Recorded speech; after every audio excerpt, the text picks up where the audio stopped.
Beyond tariffs, CCP's transshipment architecture fueling global conflicts. Commentary. The White House Office of Trade and Manufacturing Policy recently detailed these mechanisms in its report, The Great Transshipment Scam, which outlines how Chinese exporters evade U.S. Section 301 tariffs using a shadow transshipment network spanning over 40 jurisdictions. Exporters obscure product origin through minor processing, repackaging, relabeling, reinvoicing, and shell entities. Beyond economic tariff evasion, the Chinese Communist Party has weaponized these transshipment routes to serve broader geopolitical goals, allowing restricted dual-use technology, industrial machinery, and defense components to circumvent global sanctions and supply active military conflict zones in Russia, Iran, and Burma while maintaining plausible deniability. In the Russia-Ukraine war, transshipment channels operating through Hong Kong, Central Asia, Turkey, and the United Arab Emirates handle vast volumes of critical dual-use technology feeding the Russian defense industrial base. Middleman trading firms purchase Western-designed and Chinese-produced tech, alter shipping manifests, and re-invoice cargo to evade regulatory oversight before delivering it to Russian state enterprises. According to Ukrainian Foreign Intelligence Chief Ola Ivashchenko, Kyiv has uncovered supply lines connecting Chinese entities directly to 20 Russian military manufacturing plants. These shipments include tooling machines, gunpowder, specialty chemicals, equipment, spare parts, and technical documentation, particularly for the aviation sector. Declassified enforcement data further highlights Chinese and third-country suppliers providing microelectronics directly to key Russian defense contractors, such as SMTI Logic, the primary producer of Orlan reconnaissance drones. Other lines funnel specialized machinery parts to suppliers of Russian naval engine manufacturers and military aviation repair depots. By bypassing export controls through these intermediate jurisdictions, Moscow fills critical technical gaps, maintains high-volume missile and drone production, and sustains its war effort despite ongoing international sanctions, with devastating consequences for Ukrainian civilians daily. Similarly, Iran sustains its military production and operational capabilities through complex acquisition, transshipment, and intelligence networks across Asia and the Middle East.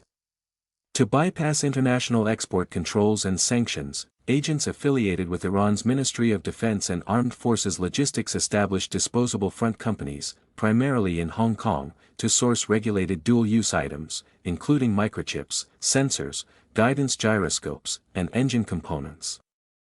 Financial settlement relies on offshore accounts and small financial institutions under Chinese jurisdiction, allowing entities to move funds without triggering Western SWIFT tracking or compliance alerts. Physical delivery depends on transshipment hubs and intermediate free trade zones in Southeast Asia and the Middle East, where goods are relabeled or misdeclared under commercial harmonized system customs codes before shipment to Iranian ports such as Bandar Abbas. Beyond drone electronics, these supply routes deliver critical chemical precursors, including bulk shipments of sodium perchlorate for solid rocket fuel. Alongside Chinese supply channels, Tehran maintains reciprocal exchanges with other partners, providing uncrewed aerial vehicle designs to Russian forces in return for advanced industrial machinery and technical support. Beyond component supply chains, Iran uses foreign commercial space assets to enhance military targeting and operational intelligence. China-based geospatial and satellite firms, such as Changguang Satellite Technology, Mizar Vision, and the Earth Eye, provide Tehran with overhead imagery detailing Allied troop movements and base facilities. This satellite data feeds directly into Iranian missile and drone targeting architectures, expanding on previous intelligence support provided to proxy groups such as the Houthis. Burma presents a unique case in that some of China's military and dual-use technology is sold directly and openly to the ruling junta, while other components and equipment pass through middleman networks similar to those used to supply restricted items to Russia and Iran. Direct state transfers primarily cover heavy ordnance, whereas dual-use electronics, drone components, electronic warfare systems, raw materials, and specialized munitions rely on multi-layered third-party channels. Investigative reporting by the UN Special Rapporteur on Myanmar and the Special Advisory Council for Myanmar documents how Chinese state-backed suppliers and border transit hubs facilitate these transfers to feed the junta's domestic defense factories. Ground supply lines operate through Yunnan border gates, while maritime and regional transshipment relies on offshore intermediaries. To procure restricted inputs, private and state-adjacent entities registered in Hong Kong and mainland China serve as intermediary purchasing agents. These networks collaborate with Burma-based crony firms, such as Royal Shun Lei Company Limited and Dynasty International, which establish offshore entities in third jurisdictions to contract with foreign manufacturers.